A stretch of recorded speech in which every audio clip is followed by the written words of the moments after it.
ಈಗೇನು 20ನೇ ಬಾಕ್ಸ್ನಲ್ಲಿ ಪೋಸ್ಟಲ್ ಬ್ಯಾಲೆಟ್ಗಳು ಮತ್ತು ರಿಜೆಕ್ಟೆಡ್ ಬ್ಯಾಲೆಟ್ಗಳು ಏನಿತ್ತು, ಎಲಿಜಿಬಲ್ ಆದಂಥ ಪೋಸ್ಟಲ್ ಬ್ಯಾಲೆಟ್ಗಳು ಮತ್ತು ರಿಜೆಕ್ಟೆಡ್ ಬ್ಯಾಲೆಟು, ಆ ಬ್ಯಾಲೆಟ್ಗಳು ಅದನ್ನು ತೆಗೆದು ನೋಡಿದಾಗ ಆ ಬಾಕ್ಸ್ ಇದೆಯಲ್ಲ, ಉಳಿದ 19 ಬಾಕ್ಸ್ಗಳಿಗಿಂತ ವಿಭಿನ್ನವಾಗಿತ್ತು.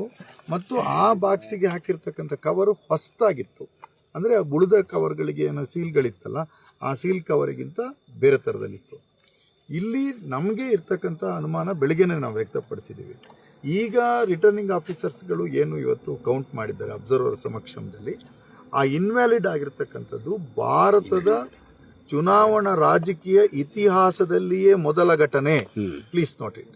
ಭಾರತದ ಚುನಾವಣಾ ರಾಜಕಾರಣದಲ್ಲಿ ಮರು ಎಣಿಕೆ ಪ್ರಕ್ರಿಯೆಯಲ್ಲಿ ನಡೆದಿರ್ತಕ್ಕಂಥ ಮೊದಲ ಘಟನೆ. ಅದೇನು ಅಂದರೆ, ರಾಜೇಗೌಡರಿಗೆ ಬಂದಿದ್ದಂತಹ 257 ಮತಗಳು ಇನ್ವ್ಯಾಲಿಡ್ ಆಗ್ತದೆ. ಇನ್ನೊಬ್ರು JDS ಅಭ್ಯರ್ಥಿ ಇದ್ರು ಸುಧಾಕರ್ ಶೆಟ್ಟರು, ಅವರಿಗೂ ಸ್ವಲ್ಪ ಓಟ್ಗಳು ಬಂದಿತ್ತು. ಅದರೊಳಗೆ ಈ ಪ್ರಮಾಣದಲ್ಲಿ ಇನ್ವ್ಯಾಲಿಡ್ ಆಗೋದಿಲ್ಲ. ಜೀವರಾಜಿಗೆ ಬಂದಿರತಕ್ಕಂಥ ಓಟುಗಳಲ್ಲಿ ಇನ್ವ್ಯಾಲಿಡ್ ಆಗಲ್ಲ. ಇನ್ನು ಬಿಡಿ ಬಿಡಿಯಾಗಿ ರಾಜನ್ ಗೌಡ ಅವರಿಗೆ ಮತ್ತು ಕುಸುಮಾ ಅಂತ ಅವರಿಗೆ ನೋಟ ಅವೆಲ್ಲ ಹಾಗೆ ಇದೆ ಇಂಟ್ಯಾಕ್ಟ್ ಆಗಿ. ಹಾಗಾದ್ರೆ ರಾಜೇಗೌಡರಿಗೆ ಬಿದ್ದಿರ್ತಕ್ಕಂಥ ಈ ಓಟುಗಳು ಮಾತ್ರ ಇನ್ವ್ಯಾಲಿಡ್ ಆಗಿರೋಕ್ಕೆ ಏಕೈಕ ಕಾರಣ ಏನು ಅಂದರೆ ಡಬಲ್ ಎಂಟ್ರಿ ಆಗಿರೋದು. ಇದು ಅಂದರೆ ಡಬಲ್ ಎಂಟ್ರಿ ಮಾಡಿ ಇನ್ವ್ಯಾಲಿಡ್ ಮಾಡೋಕ್ಕೆ ತುಂಬ ಸುಲಭ ಇದೆ. ಏನು, ರಾಜೇಗೌಡರಿಗೆ ಬಂದಿರತಕ್ಕಂಥ ಓಟ್ ಇತ್ತಲ್ಲ, ಆ ಓಟಿನ ಕೆಳಗಡೆ ಇನ್ನೊಂದು ಗೆರೆನ ಎಳೆದ್ಬಿಡೋದು ಅಷ್ಟೇ. ಇನ್ನೊಬ್ರು ಯಾರೊಬ್ಬರ ಹೆಸರು ಹಿಂಗೆ ಎಳೆದ್ಬಿಡೋದು. ಸೊ ಅದು ಮಲ್ಟಿಪಲ್ ಎಂಟ್ರಿ ಅಂತ ಆಗ್ತದೆ. ಹಾಗಾಗಿ ಅದು ಇನ್ವ್ಯಾಲಿಡ್ ಆಗಿದೆ. ಸೊ ಇವಾಗ ಸುಮಾರು 257 ಓಟ್ಗಳು ಇನ್ವ್ಯಾಲಿಡ್ ಆಗಿವೆ. 257 ಓಟ್ಗಳು ರಾಜೇಗೌಡರಿಗೆ ಬಂದಿರತಕ್ಕಂಥ ಮತಗಳು ಇನ್ವ್ಯಾಲಿಡ್ ಆಗಿದೆ. ಅಂದರೆ ಇದು 2023ರಲ್ಲಿ ಕೌಂಟಿಂಗ್ ಆದಾಗ ಯಾವ BS ಸತೀಶ್ ಅಂತ ಅವರು ಕೊಪ್ಪದ ತಾಲೂಕ್ ಪಂಚಾಯತಿ ಅಧ್ಯಕ್ಷರಾಗಿದ್ದರು, ಕೊಪ್ಪದ APMC ಅಧ್ಯಕ್ಷರಾಗಿದ್ದರು, ಈಗ ಹಾಲಿ ಚಿಕ್ಕಮಗಳೂರು DCCಯ ಡೈರೆಕ್ಟರ್ ಆಗಿದ್ದಾರೆ. ಈಗಲೂ ಅವರು BJP ಪಕ್ಷದಲ್ಲೇ ಇದ್ದಾರೆ. ಅವರು ಖುದ್ದು ಅದನ್ನು ಗಮನಿಸಿದ್ದಾರೆ. ಹಾಗಾದರೆ BS ಸತೀಶ್ ಅವರು ಏನಾದ್ರು ತಪ್ಪು ಮಾಡಿದ್ರ? ಹಾಗಾದರೆ ಅವ್ರು ಅವತ್ತು ಅಬ್ಸರ್ವ್ ಮಾಡಿರಲಿಲ್ವಾ? RO ತಪ್ಪು ಮಾಡಿದ್ರ? ಯಾರು ತಪ್ಪು ಮಾಡಿದ್ರು ಅಂದರೆ ಇಲ್ಲಿ ತುಂಬ ಸ್ಪಷ್ಟವಾಗಿದೆ.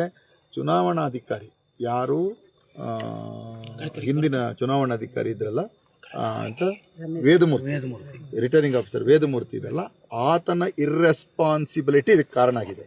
ನಾನು ಅದರಿಂದ ತುಂಬ ಸ್ಪಷ್ಟವಾಗಿ ಆಗ್ರಹಿಸ್ತೇನೆ. ಯಾವಾಗ ಈ ರೀತಿಯಾದಂತಹ ಒಂದು ವಿಶೇಷ ಪ್ರಕರಣ ನಡೆದಿದೆ, ಮಾನ್ಯ ಜಿಲ್ಲಾಧಿಕಾರಿಗಳು ಜಿಲ್ಲೆಯ ಚುನಾವಣಾಧಿಕಾರಿಗಳಾಗಿ ಆ ಸಂಬಂಧಪಟ್ಟಂತಹ 123 ಶೃಂಗೇರಿ ವಿಧಾನಸಭಾ ಕ್ಷೇತ್ರದ ಚುನಾವಣಾಧಿಕಾರಿ ಮೇಲೆ ಮತ್ತು ಆ ಸಂದರ್ಭದಲ್ಲಿ ಇದ್ದಂತಹ ಅಧಿಕಾರಿ ವರ್ಗ ಏನಿದ್ದಾರೆ ಅವರುಗಳ ಮೇಲೆ ಪ್ರಕರಣವನ್ನು ದಾಖಲಿಸಬೇಕು. ಕ್ರಿಮಿನಲ್ ಪ್ರಕರಣವನ್ನು ದಾಖಲಿಸಿ, ಇದು ಇನ್ನೊಂದು ಕಡೆ ಈ ರೀತಿಯ ಅನ್ಯಾಯ ನಡಿಬಾರ್ದು. ಸುದೈವಶಾತ್ ಇವತ್ತು ಕಾನೂನುಬದ್ಧವಾಗಿ ಅವರು ಇವತ್ತು ರಿಸಲ್ಟನ್ನು ಅನೌನ್ಸ್ ಮಾಡಿಲ್ಲ.